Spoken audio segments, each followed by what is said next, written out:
Жақсы, басқа сұрақ бар ма?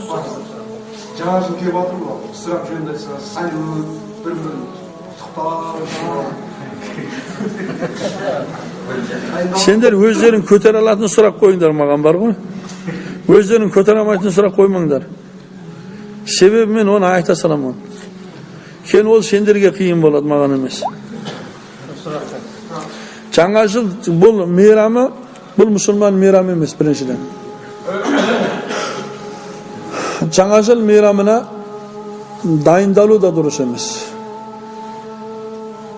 Бұл әшейін күнделікті қара күнге өсіп өтіп кету керек. Енді мысалы бізде бұл әдет болып қалды. Енді әдетте өліп кетуіміз керек емес қой бәрімізді. Салют атады, анау атады, мынау атады. Есі дұрыс адам атпайды да оны. Есі дұрыс адам Аллахтан қорқады, тәуба қылады, истиғфар қылады. Сол салюттен де неше адам соқыр болып жатыр. Неше адам қолы жанып кетіп жатыр да. Мұсылман адам пайдан нәрсе. Күлу вашрабу валату иннаху ла юхиббул. Ішіңдер, жеңдер, исраф қылмаңдар. Алла исраф қылышын жаман көреді деп жатыр да. Одан гөрі содан бір жетімдерге, мына жерде бір жігіттер отыр, мақсат деген жігіттер, қайырымдылық қолын. Соған әкеп бер міне, ал. Бер мына жетімдерге жинап жатыр әкесін. Бер жетімдерге, берсін солар. Bir күні анау жібек базар ашылғанда келіп атсам, бір адам неден анау пластмас елка бар ғой, пластмас елканы алып келіп жатырғанда мені көрді да қорқып кетті, арқасына тығып алып үйге егуге кетіп жатырмын деді. Сасқан үйрек көтімен сүрмейді дегендей, пластмас ол үйге егуге кетіп жатырмын деді. Мен деген жоқ, мен не деймін енді ол адамға. Оның сана сезім соған жетіп барады да. Мысалы осы айттарда ондай дайындық жоқ. Мысалы оразаның айтында, мысалы құрбан айттарда ондай дайындық жоқ та.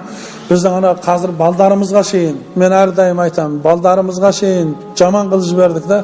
Міне қазір балдарымызға маска беріп жатырмыз, ей жаным, ертең үлкейгенде жақсы маймыл болғанда маймыл. Ертең мен қартайғанда мені алдайтын түлкі болғанда түлкінің маскасын әперіп жатырмыз. Мысалы неше түрлі маскалар жан. Өзіңнің балаңның түрін өзгертірме, ол мұсылман ғой ол.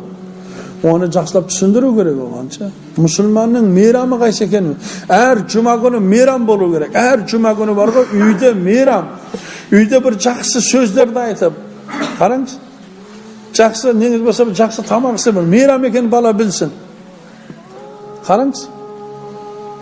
Бұл астағфиралла жаңа жылда қанша қыздар қыздығынан айырылады. Ол ақиқат. Қанша авария болады, бәріңіз білесіздер. Bir жаңа жылдың өзі, bir жылдық мана жол полициясының бүтін штрафын бәрін төлеп тастайды екен дейміз. Авариясы бар, төбелесі бар, қырылысы бар да. Bir айт мейрамында осы нәрсе болған ба? Bir ayt meyramda alkaşlarım var mı? Alkaşlarga insaf кереді. Ертең айт қойып жуынбасақ болмайды деп. Тазаланып, қырынып да. Айт күні наркомандар да, жүзікшілер де ертең айт дейді, күнә болмасын деп тұрып, таза барады да, міне айттың ақиқи адами мейрам екендігіне дәлелде бұл нәрсе. Қазір міне жаңа жыл ертең болады деп тұрып, неше таблеткілер әкеп жатыр адамдар қазір. Жаңа жылда ішеміз деп. Неше түрлісін әкеп жатыр. Білеміз ол нәрсенің бәрін. Сосын бұл мұсылман адам өзінің көбірек жақсы мінезін. Бірақ енді мысалы біреу сізге келіп жаңа жылыңмен десе, кәпір, сәпір, маған үтіп кетпе.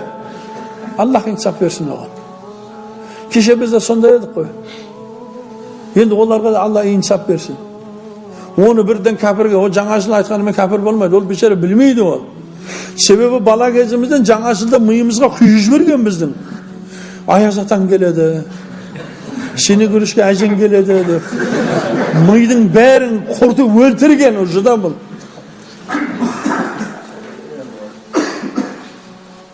Сенің ханың болған Абылай хан деп бір адам айта алмайды ғой. Senin en ahırkı hanın Kenesari Han bolgan. Kenesari Han'ın tarihini aytıp bere almaydı goy. Ayaz Atan kimge keregi var senin Ayaz Atan? Ol kömedi ol. Özüңнің dini dastörün, ultuңның tulgalарын aytıp öğretip. Mene bir 2 жасар balaga surak koygan, Ерболдың balasına. Қазақтың ақыры ханы кім десе Кенесары хан деп отыр mu sonda? 300'дің басын қосқан кімді? Міне сонда нәрсені үйрету керек.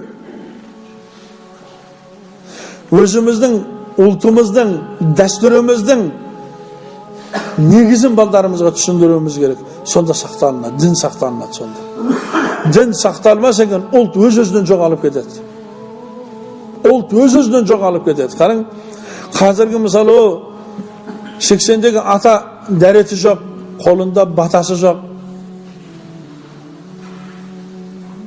Әжелерге айтсаң жаның ашиды, әжелер дәрет алуды білмейді. Дәрет алуды білмейді әжелерің. Бірақ жаңа жылда басы айқайып алып тұр, бата беруді біледі олар, жа билеуді қатырады. Жоқ, біз өзіміздің дінімізді естен шығармайық. Жаңа жыл мәселесінде бұл мәселені көтермеңдер кейін. Білген адам бұдан артығы керек емес. Себебі бұл қазір барлығы біледі. Жаңа жыл мұсылманның мейрамы емес екенін бәрі адам біледі бұл. İsa aleyhisselamның туылған күні де бұл. Бірақ бұл İsa aleyhisselamның туылған күнін өзі точно қай күн екенін білмейді бұлар. Рождество да бұл. Рождество. Туылған күн. Бұл күннің қай күн екенін өзі білмейді христиандардың өзі. Христиандардың ең әсіл кітаптары қазір 4. Сол 4-дің ақиқасы қайсы екенін білмейді. Бұлардың өзі өздерінің ғалымдары өзінің сөзін жасап бергендігінен бұның ақиқаты жоғалып кеткен. İnşallah mene жақында мәуліт келеді, мәулітке дайындалсын. Пайғамбар алейхиссалам тарихын жаттасын, үйренсін. Bir gün жаңа жылды бөліп кетпейміз ғой. Ал істеп жатқан адамдарға жүдә бір қопалдылық қылу керек емес. Себебі көш жүре түзеледі. Жайлап түзеліп кетеді иншалла.